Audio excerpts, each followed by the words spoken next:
3, 2, 1. Talk to me.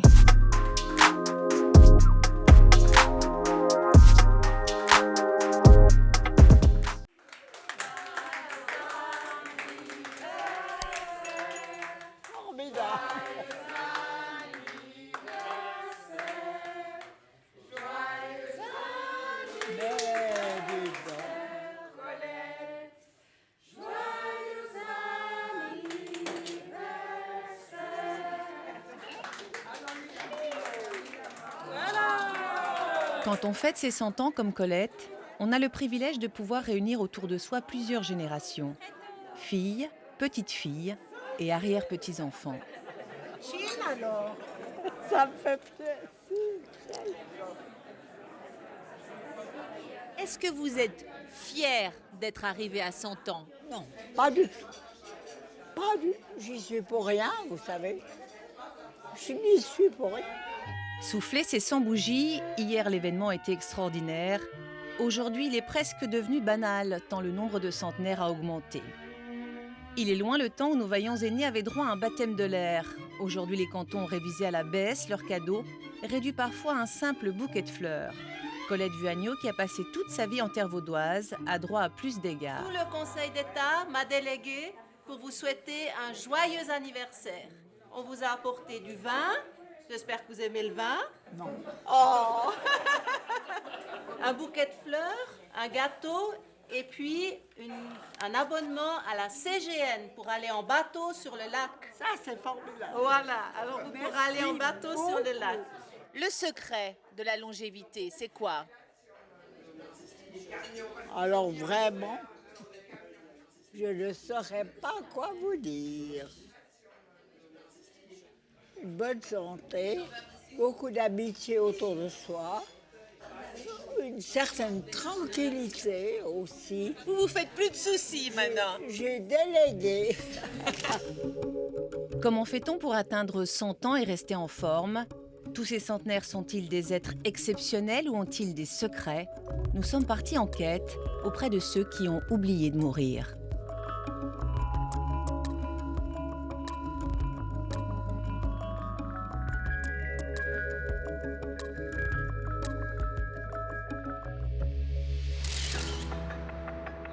Pour trouver notre premier exemple de longévité exceptionnelle, nous ne sommes pas allés très loin. Au centre de Genève vit un petit bout de femme qui force l'admiration.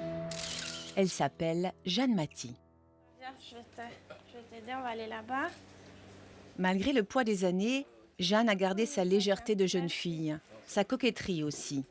Elle ne rate jamais son rendez-vous hebdomadaire chez le coiffeur, où on lui réserve toujours un accueil de star, vu son grand âge. Ça va comme ça? Jusqu'à 100, je n'étais rien du tout. Ça a commencé à 100, puis ça ne s'est pas plus jamais arrêté.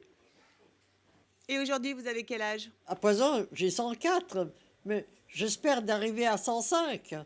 Est-ce que c'est passé vite, ces 104 ans? Tellement vite que je ne les ai pas vus. T'as bien la tête en arrière? Il y a tout qui va bien autour de moi, tout le monde est gentil.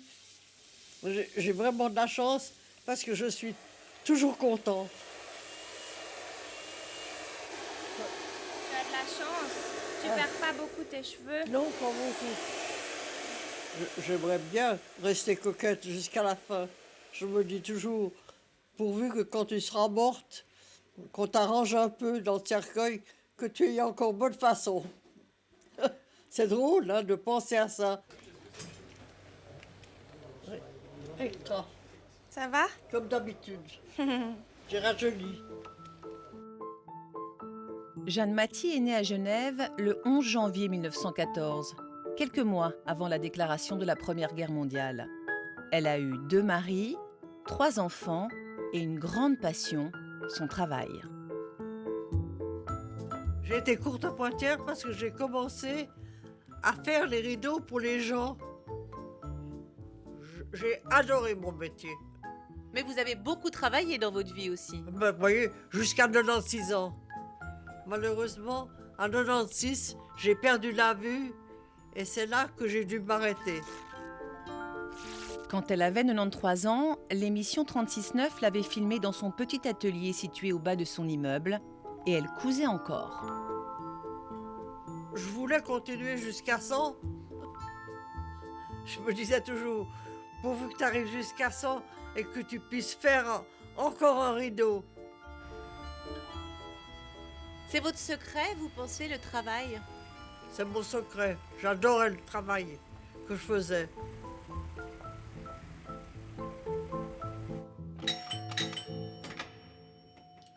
Coucou Madame Mathis, c'est Nadia. Oh, je suis vraiment contente. Hey, coucou. Oh, quelle chance de vous revoir. Comment ça va? Bien, voyez. Ah, quel plaisir. Et moi aussi. Comment ça a été cette semaine, Madame Mathis? Eh bien, gentiment, toujours pareil.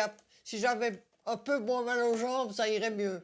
Ah, mais à votre âge. Mais Ah, faut bien faut- avoir quelque Faut chose. déjà être contente, hein, Tout à fait. parce que j'ai rien d'autre. Alors, c'est peu. Cela fait près de 50 ans que Jeanne Mathieu habite seule dans son appartement. Mais tous les midis, une personne, chaque fois différente, vient l'aider pour le repas. Le lundi, c'est Nadia et elle sait flatter le palais sucré de Jeanne. Le petit coca Merci. et puis le petit Je suis éclair. vraiment gâtée. N'est-ce pas? Tout à fait. Hein? J'aime bien le Coca-Cola. Ah bon? Oui, j'aime beaucoup. Parce que de nouveau, c'est un peu sucré, alors j'adore ça. J'apprécie. Hein. Je sais que vous appréciez. Quand on va au restaurant, je bois facilement un verre de vin, mais toujours avec 2 sucres dedans. Avec 2 sucres dedans? Autrement, je ne bois pas. Ça, j'ai beaucoup de chance parce que j'ai pas de diabète. Le docteur, il a dit, continuez comme vous faites, puisque ça vous convient, ça va très bien. J'ai eu la chance de jamais être malade. Dans ma famille, tous les grands-parents, tout ça, ils sont tous venus âgés. Magnifique. Qu'est-ce qu'on peut vous souhaiter pour la suite? Que ça dure encore avec la santé, ça va très bien. Vous avez envie que ça dure encore? Ah bon, je tiens pas, je suis pas pressée. Bon, allez, on verra bien.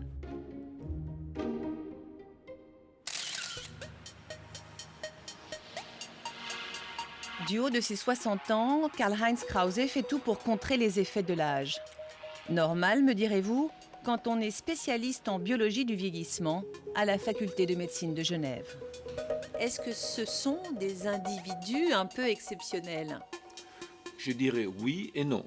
C'est clair, ce sont des individus hors normes et exceptionnels, mais en même temps, ils sont l'avant-garde pour la population générale parce qu'ils sont tous en train de mieux vieillir et puis de rester plus jeunes pour plus longtemps. Il y a une vitesse du vieillissement où il y a à un certain moment une discrépance entre l'âge chronologique, donc ce qui est écrit dans votre passeport, et l'âge biologique qui correspond au vrai âge d'une personne. Et ce sont souvent des personnes qui ont plutôt un âge biologique de 80 ans et pas de 105 ans. En Suisse, l'espérance de vie a doublé en un siècle et demi.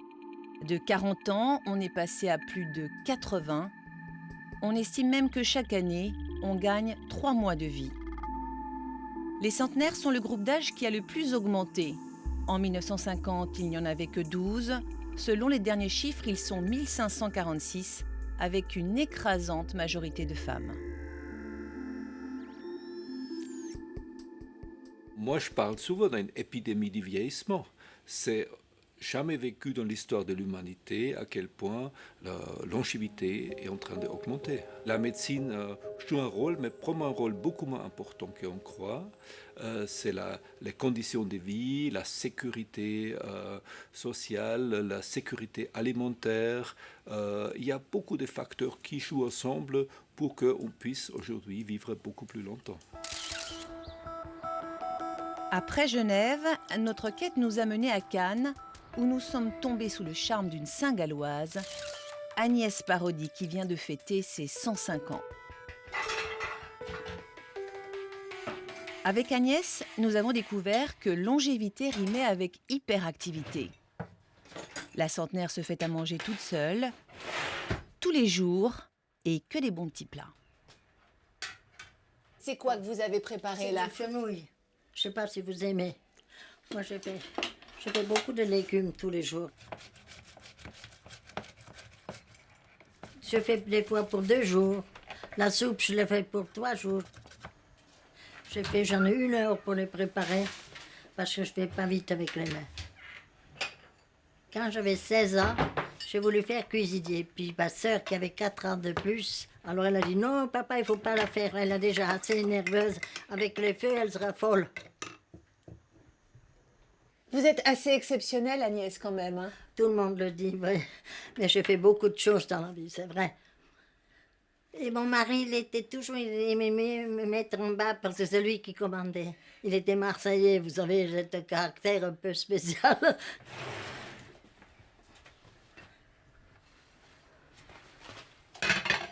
On va prendre l'apéritif maintenant. Vous voulez me laisser passer? Pas question pour nous de manger au restaurant. Un peu de champagne. La maîtresse de maison tenait à nous honorer. Vous aimez bien boire de temps en temps un petit peu de champagne? Souvent. Et oui, mais c'est pour ça qu'il faut quand même arroser un peu à l'apéritif, une goutte, pour vous autres. Et puis, tous les jours, donc, quand vous mangez, Je bois toujours du vin rosé. Il faut prendre des bonnes choses tout de suite. Moi, je suis, par exemple, invitée. Je suis toujours d'accord si je suis libre. Bonne santé, chin chin.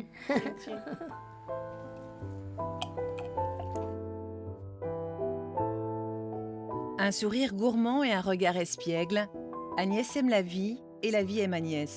Pourtant, tout n'a pas été rose, à commencer par son enfance dans le canton de Saint-Gall. Sa mère est morte quand elle avait 10 ans et c'est son père, menuisier, qui s'est occupé seul des 8 enfants. À table, c'était plutôt frugal. Tous les matins, la polenta. Et le dimanche, pain, beurre et confiture, le pain de la veille. Jamais du pain du jour, jamais. Ça coûtait trop cher, on mangeait trop. Beaucoup de légumes, pas beaucoup de viande, j'imagine. On mangeait des saucisses. On avait 2 saucisses de veau par semaine, mais il fallait la partager en 4, à 8. Alors il y avait une saucisse avec ça. Alors je dis, moi, quand je serai grande, je mangerai beaucoup. Une fois, j'en ai mangé 5. Mon mari il était fou, il dit, tu n'as pas honte, non? Et je suis allée la manger à la cuisine chez mon ami. De cette enfance à la dure, Agnès a gardé un caractère volontaire. Elle a commencé à travailler à 16 ans, dans des hôtels en Suisse, puis ailleurs en Europe. C'est à Cannes qu'elle rencontre celui qui allait devenir son mari, Justin, dit Tintin.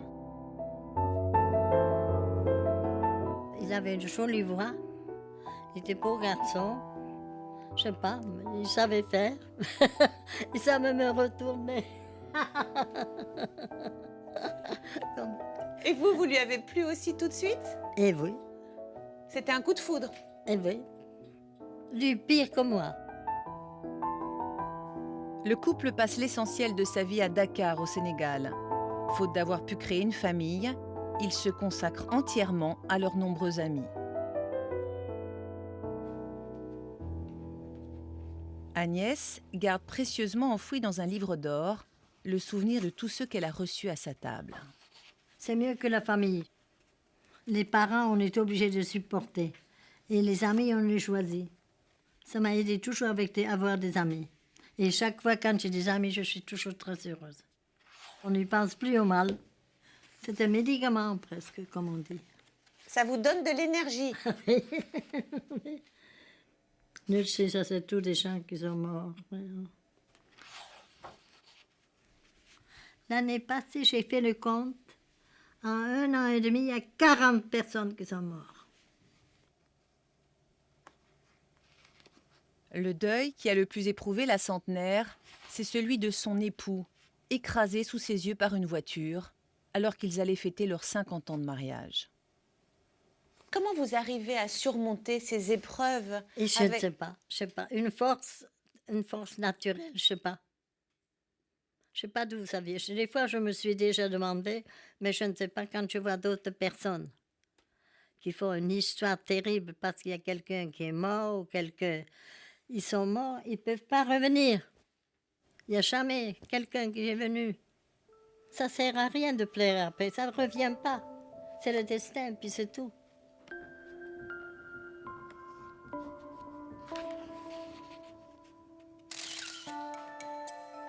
Daniela Yop est chercheuse en psychologie à l'Université de Lausanne. Elle a mené 2 études sur le bien-être des centenaires. Les conclusions mettent en évidence leur extraordinaire faculté d'adaptation. Le résultat qui m'a impressionné le plus sur les études que j'ai menées jusqu'à maintenant, c'est cette grande capacité de résilience qu'on peut observer chez les centenaires. Ça veut dire d'un côté, ils sont très vulnérables, alors ils ont des problèmes de santé, ils perdent les proches, leurs conjoints, mais de l'autre côté, ils sont vraiment capables de, même après une phase d'adaptation, de se remettre en place, de retrouver leur force et d'arriver à être heureux avec des situations comme ça. Est-ce qu'on peut avoir 100 ans et être heureux? Ça, c'est vraiment le résultat que je trouvais le plus impressionnant dans nos études. Alors, nous avons trouvé que ce sont 80% des centenaires qui sont satisfaits avec leur vie. Alors, on est prêt. Ils sont très, très optimistes, ils sont très positifs, vivent dans le moment. On a envie d'être avec eux et d'apprendre leur façon de vivre. Et ça vaut la peine de les écouter.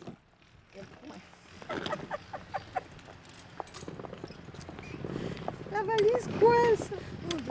Ce que nous apprend Agnès, c'est qu'il ne faut jamais renoncer, toujours garder sa curiosité. Ce jour-là, elle partait à l'aéroport pour se rendre au Congrès des Suisses de France à Aix-les-Bains. Tout le monde est estomaqué. Parce qu'il y a beaucoup de gens, quand ils ne veulent pas sortir, déjà à 80, ils ne veulent plus sortir. C'est pas bon.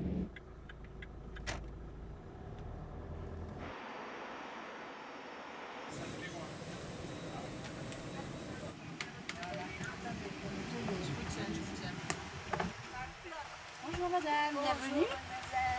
Bonjour monsieur, voilà. Voilà la vedette. 105 ans, dans 3 semaines. Je continue, je vous suis. Vous le suivez. Très bien. Parfait, madame. Bon voyage, profitez bien.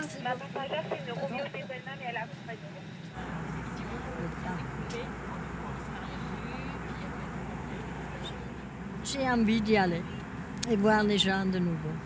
C'est important pour vous, ça? Ah oui, c'est ça. C'est ça, c'est ça qui m'aide à vivre. Je suis sûre, c'est ça. L'amour de la vie pour Agnès, la passion de son travail pour Jeanne. Si les 2 centenaires nous ont livré leur secret de longévité, reste l'impression que l'une comme l'autre sont un peu des exceptions. Alors question, y a-t-il des endroits dans le monde où on vit plus longtemps? Les scientifiques en ont identifié 4. On les appelle les zones bleues, des zones dites de population longévive. Il y a Okinawa au Japon,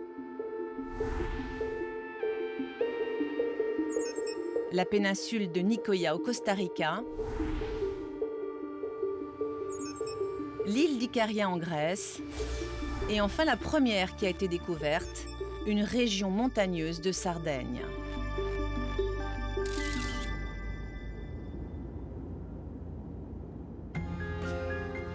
Nous nous sommes rendus dans cette région sarde, la province d'Oliastra. Parmi les villages qui constituent la zone bleue, celui de Villagrande.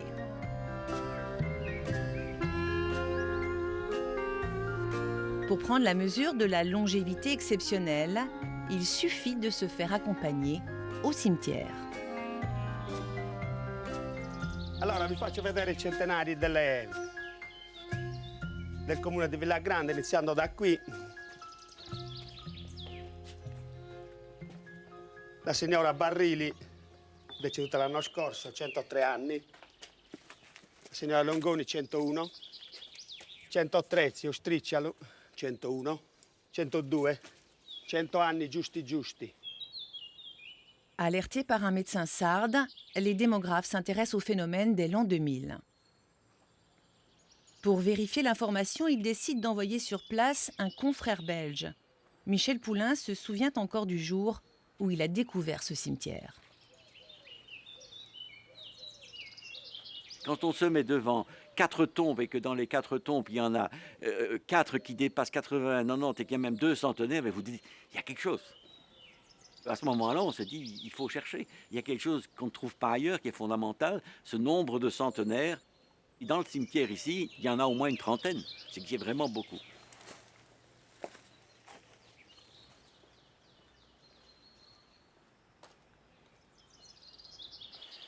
Pour valider cette longévité exceptionnelle, Michel Poulain a dû éplucher tous les registres de l'état civil.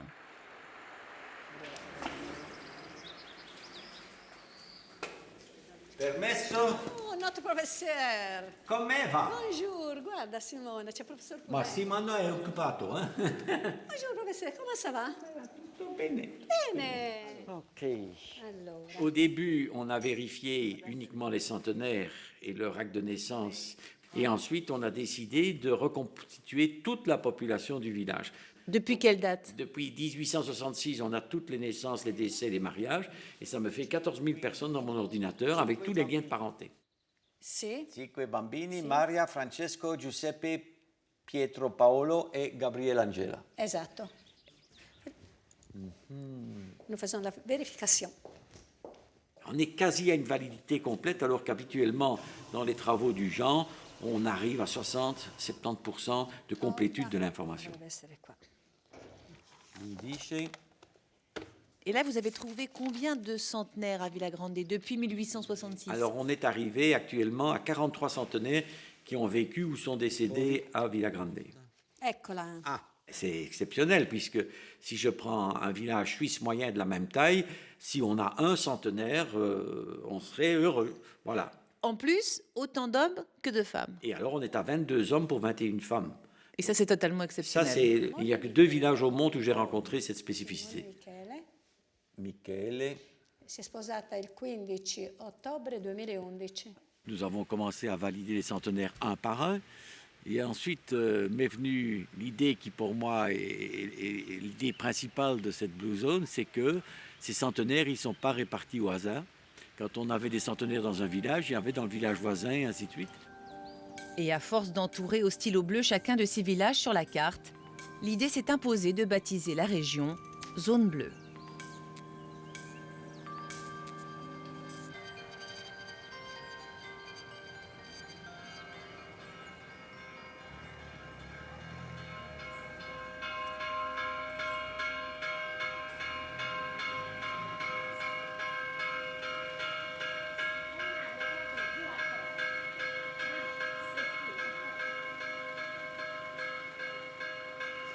Quand il vient à Villagrande, le démographe belge ne manque jamais l'occasion de rendre visite à ses centenaires.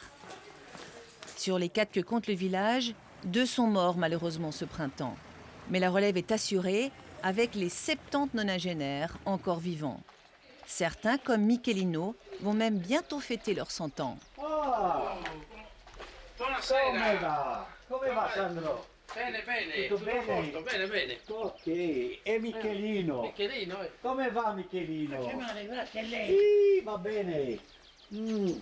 Ok. E la salute? Tutto bene. Tutto bene? Salute Allora, bene. dai, je vais prendre Mangia, è bello. Mangi.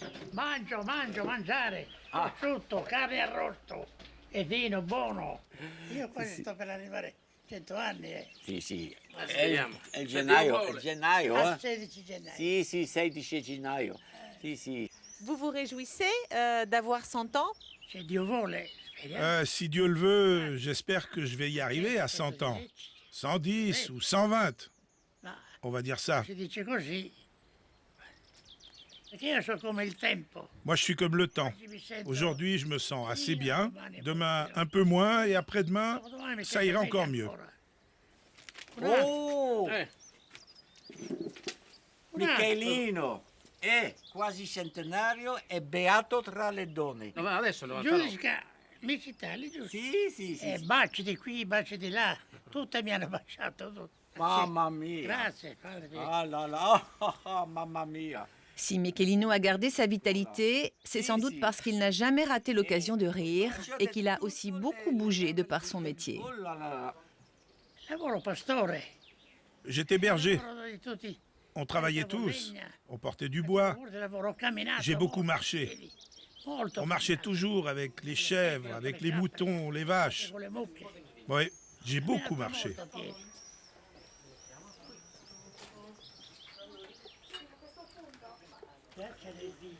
Nous sommes 6 enfants. Il y a moi, mes sœurs et mes frères. À tour de rôle, on aide souvent. C'est peut-être une tradition chez nous. Quand nous étions petits, j'ai vécu avec une grand-maman de 103 ans. Nous étions toujours avec elle depuis tout petit. Et ça nous plaît de vivre comme ça.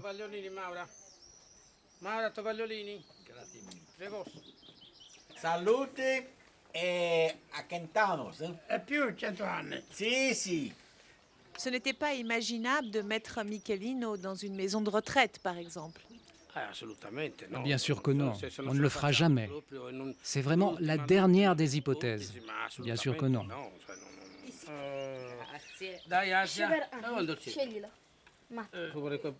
Ici, les personnes âgées sont vraiment au milieu. Quand il y a un repas familial, l'ancien est juste à la tête de la table, il n'est pas en train de dormir dans son coin, en train de mourir, non.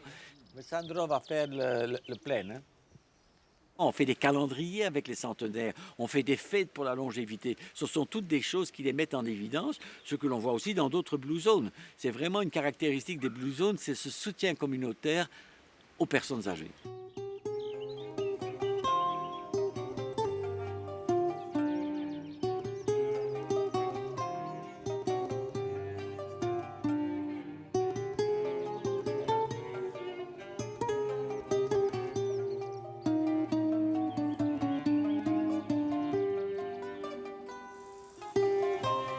Pour mieux comprendre la philosophie de vie des habitants de Villa Grande, on nous a conseillé d'aller à la rencontre d'Elvira et Dario.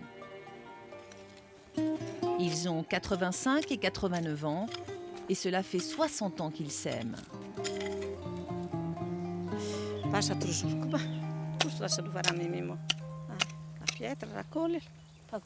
Ce matin-là, comme tous les jours, Elvira et Dario travaillaient côte à côte dans leur jardin.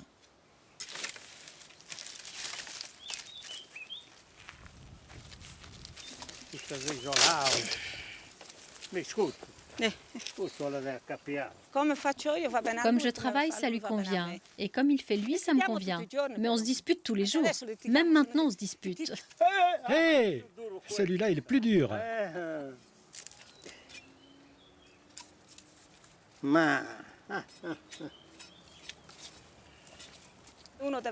On doit essayer d'être tranquille, de ne pas être envieux, de ne pas être jaloux, de parler avec les gens, de sortir de la maison et de ne pas s'enfermer chez soi, vous comprenez?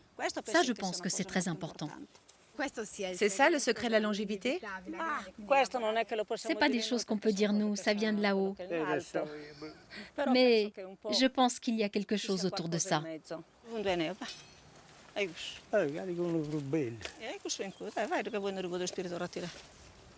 Elvira et Dario produisent tout ce qu'ils consomment. Les légumes, les fruits, la viande, l'huile d'olive et même le vin. C'est sûr, on boit notre vin.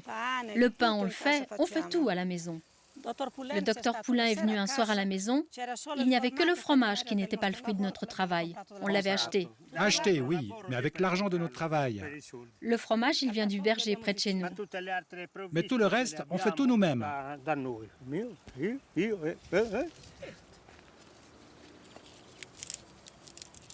Bien souvent, de par le monde, on veut expliquer la longévité par un aliment spécifique et tout ça.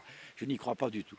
Je crois que les caractéristiques de la nutrition ici, c'est tout d'abord ne pas manger de trop. 80% de ce que l'estomac peut remplir, ça c'est le principe des centenaires. Deuxièmement, avoir vraiment une alimentation avec tous des produits locaux, sains et tout ça. On mange de la viande, ils n'en mangent peut-être pas tous les jours, mais la viande qu'ils mangent ici n'est pas la viande que nous mangeons dans nos pays. Dario, vieni. Nous sommes pauvres. Pauvres économiquement, mais il ne nous manque rien. Nous sommes riches de sérénité à l'intérieur de nous, et ça, on le transmet à nos enfants. Quand nous nous sommes mariés, nous étions comme deux petits oiseaux tombés du ciel. Nous étions riches. Il y avait ce bel amour.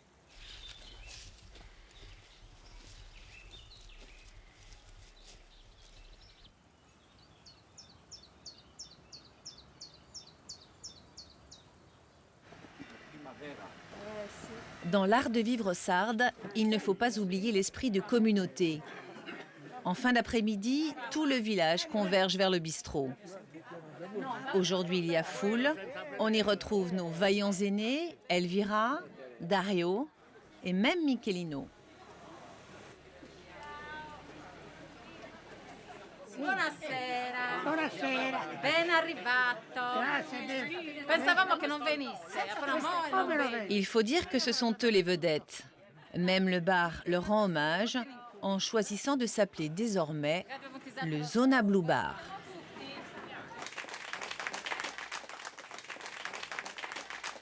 Le lien social, ça fait partie des secrets de la longévité? Absolument. Et on a trouvé que ça joue aussi un grand rôle. Alors les gens qui sont capables de vraiment se réjouir dans des interactions personnelles, on a l'impression qu'ils ont pas mal des avantages. Nous savions depuis pas mal de temps que ça joue un rôle important, mais c'est maintenant, disons, le mainstream qui est en train de découvrir cela, et notamment des études sur la santé. En résumé, pour vivre aussi vieux que les habitants de Villa Grande, il faut avoir de bonnes relations sociales, manger des produits frais comme Elvira et Dario, boire du vin local, le Canonao, et aussi beaucoup bouger, à l'image des bergers comme Michelino qui parcouraient des kilomètres à pied derrière ses moutons. Est-ce à dire, docteur, que la longévité dépend plus du mode de vie que des gènes?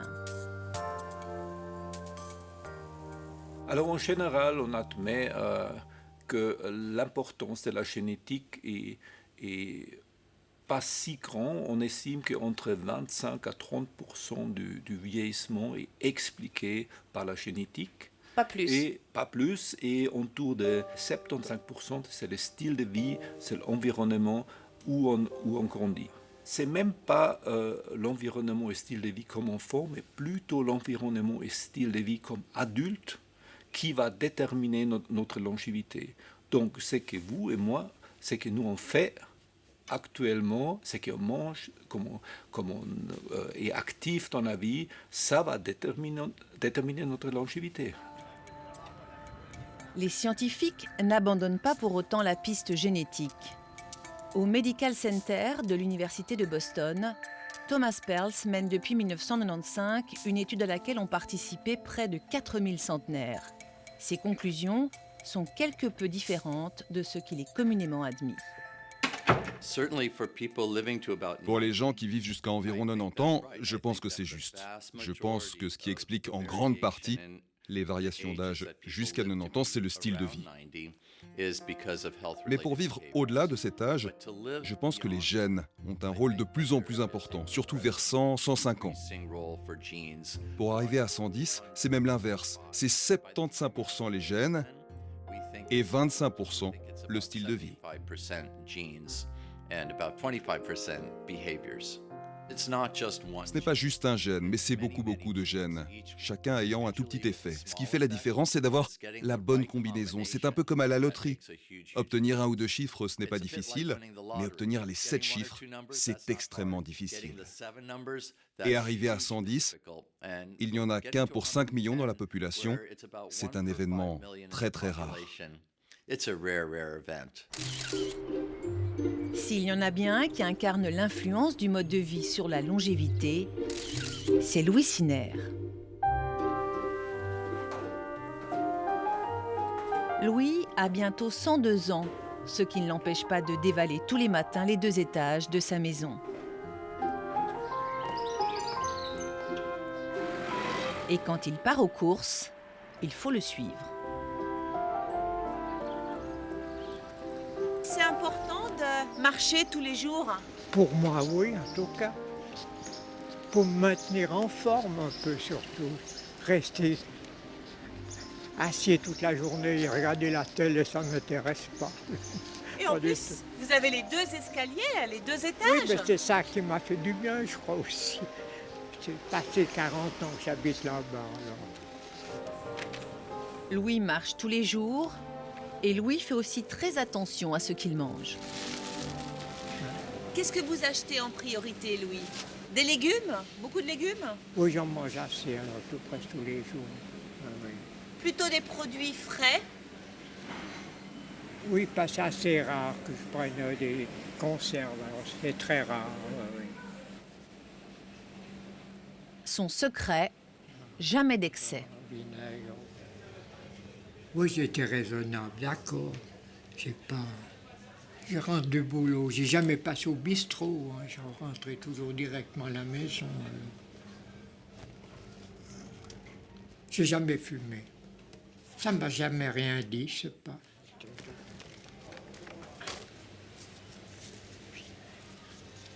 Longévité, ça rime pas vraiment avec excès. Je pense que vous avez raison et je pense que le meilleur exemple, c'est l'alcool. Souvent, si tous ces centenaires, ce sont souvent des gens qui aiment bien boire un verre de vin par jour, mais ce sont pratiquement jamais les gens qui boivent de façon excessive. Merci. Ce qui est le plus évident, et c'est un des plus grands facteurs pro-vieillissement, c'est fumer le tabac. Alors ça, on est sûr que souvent, typiquement, les fumeurs perdent 10 ans de vie en santé, donc 10 ans de jeunesse, ou si vous voulez, ils vieillissent 10 ans plus rapidement que les autres. Voilà, alors ça, c'est un facteur majeur.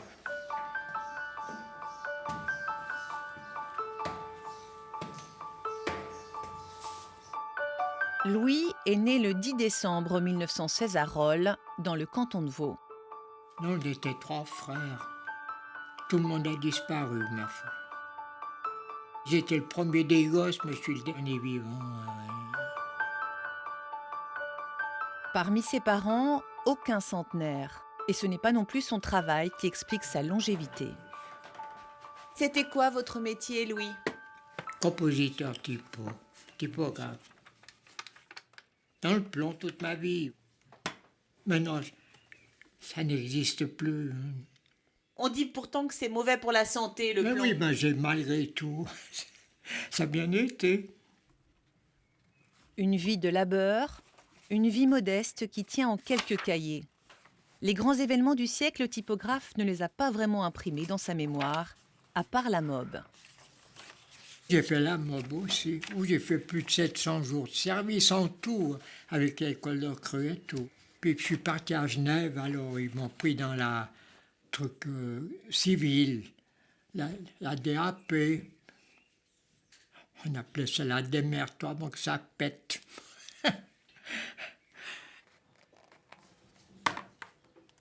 Cela fait près de 30 ans que Louis Siner est veuf. Mais aujourd'hui, le centenaire a une nouvelle femme dans sa vie, Eliane. Ma copine, là, mais elle est dans un EMS, alors pourtant elle a 13 ans de moins que moi, mais elle est dans un EMS. Alors. Puis ça lui plaît pas, parce que attendre toujours, et puis c'est tout. Ça change complètement, parce que j'y allais 3 jours vers elle, puis maintenant une journée, une petite journée, quoi, puis c'est tout.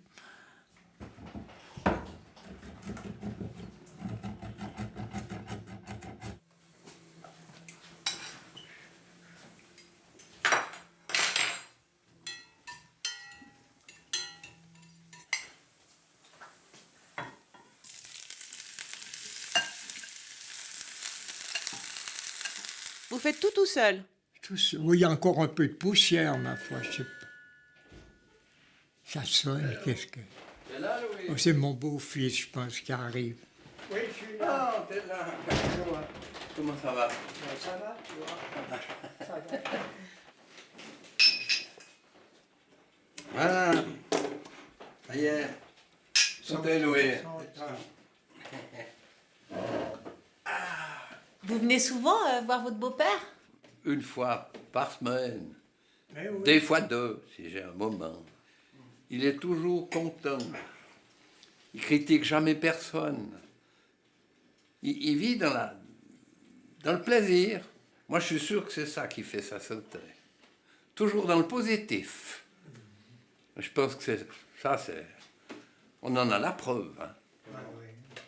Non, mais t'es bien. Oui, Tu as des douleurs. Normal. On en a tous un peu. Hein. C'est normal, tant qu'on a des douleurs, c'est qu'on vit. C'est qu'on est vivant.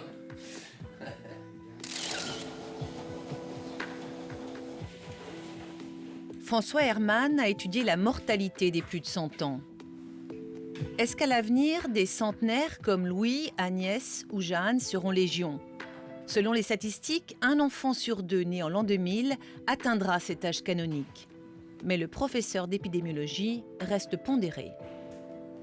Il faut être très prudent quand on fait de la prédiction, de la futurologie, parce qu'en fait, on a plein d'incertitudes. Si tout reste constant, oui, mais il y a plein d'autres facteurs qui risquent d'intervenir, voire de casser cette proposition. Dans le passé, il a fallu échapper aux 2 premières guerres mondiales, à la grippe espagnole de 1918. Et pour être centenaire dans le futur, il faudra traverser d'autres épreuves. Ils doivent résister à l'épidémie d'obésité, à la présence de pesticides un petit peu partout, de plastique un petit peu partout, enfin de polluants en règle générale. Je suis persuadé que la longévité est un phénomène transitoire. C'est en fait la conjonction entre 2 choses, le maintien des traditions et l'arrivée d'une médecine qui permet de survivre plus longtemps. Et la conjonction des 2 fait que certaines générations qui ont une vie dure au départ et qui sont en âge de profiter de ces nouveautés de la médecine vont émerger comme centenaires, mais les générations futures, je n'y crois pas tant que ça. Pour finir notre voyage, nous sommes partis à Los Angeles.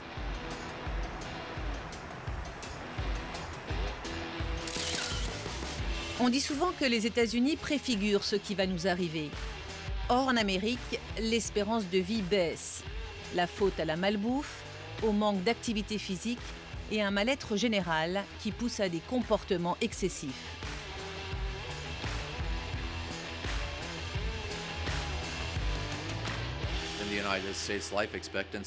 Aux États-Unis, l'espérance de vie commence à diminuer, notamment à cause de l'épidémie d'obésité. Il y a encore trop de gens qui fument, qui ont une mauvaise hygiène de vie. Il y a aussi trop de violence aux États-Unis. Si on pouvait se débarrasser d'un peu de tout ça et voir plus de gens arriver autour des 90 ans, ce serait génial. Ce défi, un homme a décidé de le relever. C'est Dan Buettner, Monsieur Blue Zone aux États-Unis. Le journaliste américain a mélangé tous les ingrédients des zones bleues pour créer sa propre recette de la longévité. Une recette aussi prometteuse que son smoothie. Here you go. Here's to your health. Blue Zones, living to 100.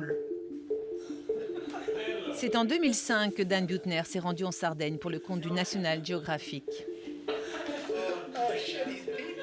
Le journaliste a été tellement subjugué qu'il est ensuite parti à la découverte des 3 autres zones bleues avec entre autres Michel Poulain.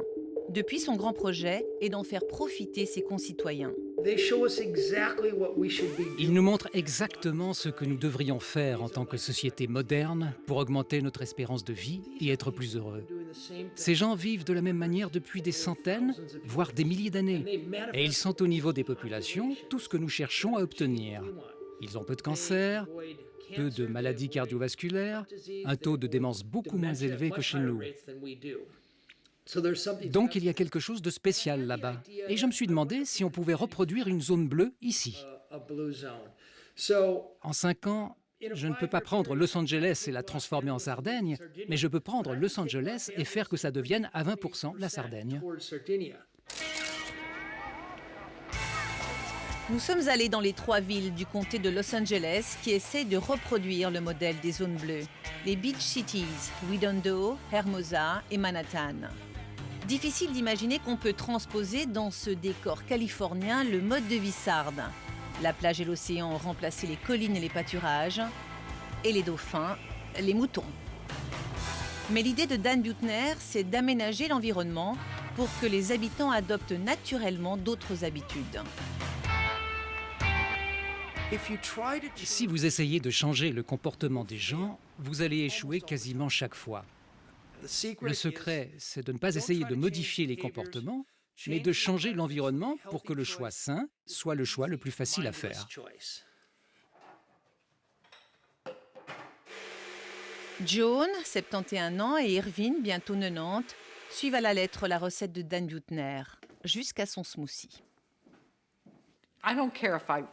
Ça m'est égal d'arriver à 100 ans ou pas. Je veux surtout avoir la qualité de vie avec la quantité de vie. Comme tous ceux qui adhèrent au programme, le couple a dû commencer par s'engager à changer son environnement quotidien. Ils ont dû remplir un pledge, une sorte de liste de devoirs à faire. Ça, c'est le pledge que tout le monde remplit et rend quand ils rejoignent le Blue Zone Project. On se dit, est-ce que je vais m'acheter un vélo? Est-ce que je vais avoir un chien et le promener? Et vous, par exemple? Ah, moi, j'ai un chien. Oh, elle a aboyé. Quel timing! Je mange avec modération et j'essaye de m'arrêter quand je suis remplie à 80%. Et vous le faites? J'essaie. J'essaie. Joan s'est aussi engagée à bannir la cigarette de sa maison, à créer un petit potager, à s'attribuer un endroit pour méditer, à se trouver un but, et elle s'est aussi engagée pour la communauté en tant que bénévole.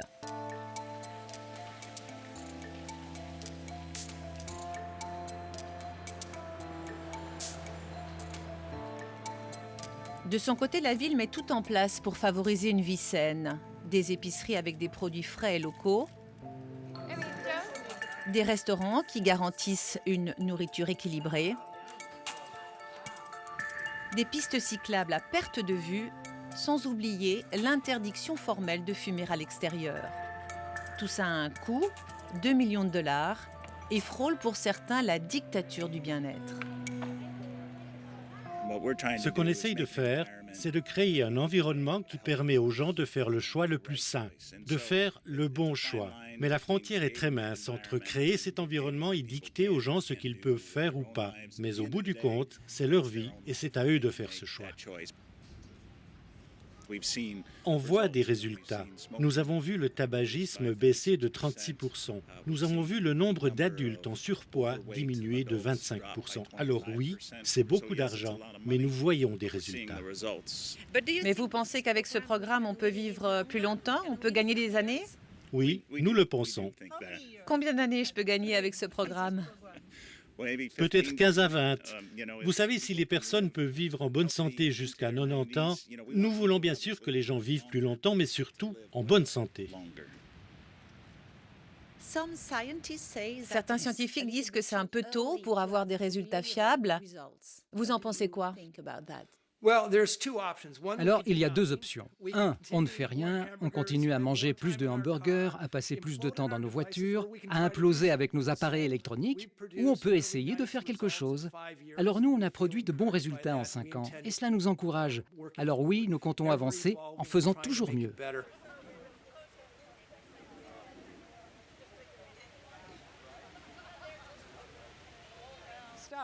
À l'image de ce qui existe au Japon, l'idée force du projet Blue Zone est de recréer des groupes sociaux. 4 fois par semaine, Joan a rendez-vous avec une vingtaine de personnes.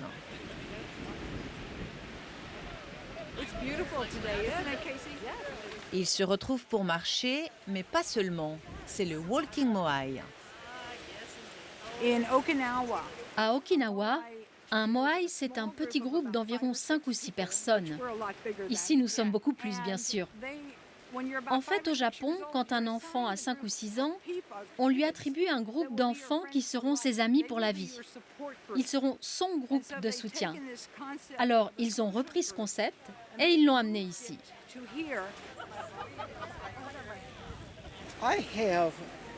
J'ai une mauvaise vue et ils m'ont beaucoup aidé pour ça.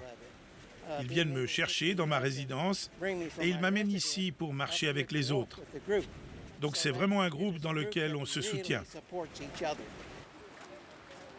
C'est tellement facile de rester à la maison assise devant l'ordinateur. Le fait de sortir, de parler à des gens, ça ouvre les horizons. J'ai rencontré tellement de gens sympas ici. Ils sont intéressants, ils ont des perspectives différentes que moi. Alors j'apprends toujours ici.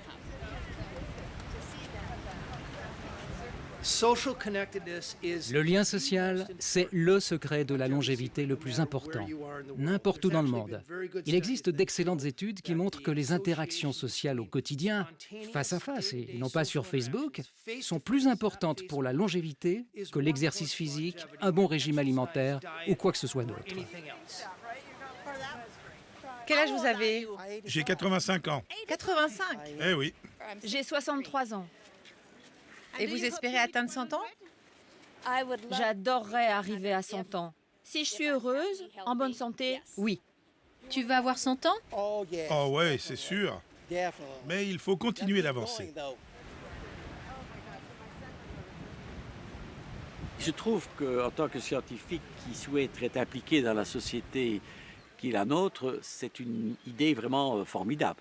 D'essayer de voir quelles sont les leçons des Blue Zones que l'on peut essayer de transférer à des populations américaines dont l'espérance de vie est en train de se dégrader. Mais il faut attendre une dizaine d'années pour pouvoir réellement mesurer l'impact de ces changements. Si vous voulez voir si ces gens-là vont vivre plus longtemps, il faut attendre le temps qu'ils vivent plus longtemps aussi. Je trouve excellent que M. Büttner essaye de tirer les leçons de ce qu'il a appris dans les zones bleues pour proposer des changements de style de vie aux Américains. Maintenant, pour nous, je dirais, c'est plutôt se souvenir qu'on a un bon style de vie à la base déjà en Europe et de ne pas les perdre. À la fin de notre quête, nous n'aurons pas percé tous les mystères de la longévité. Mais nous aurons appris à faire attention à ce qu'on mange, à bouger le plus possible, à prendre soin de sa famille et de ses amis. Et par-dessus tout, aux côtés de Jeanne, Agnès et Louis, on a découvert que pour vivre vieux, il faut savoir être heureux.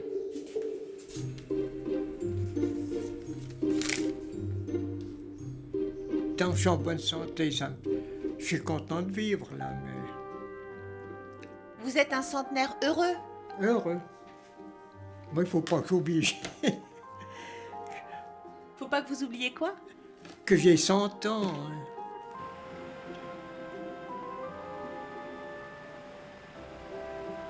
Tout ça, c'est des cadeaux. C'est extraordinaire quand même. Mais il y a des gens, ils se doutent pas. Moi, j'avais jamais pensé à un truc pareil. Ah, il me semble toujours, je vous dis, que je serai tout le temps là. J'ai pas du tout l'impression qu'un jour, je m'en irai. C'est drôle, hein? Jamais j'y pense.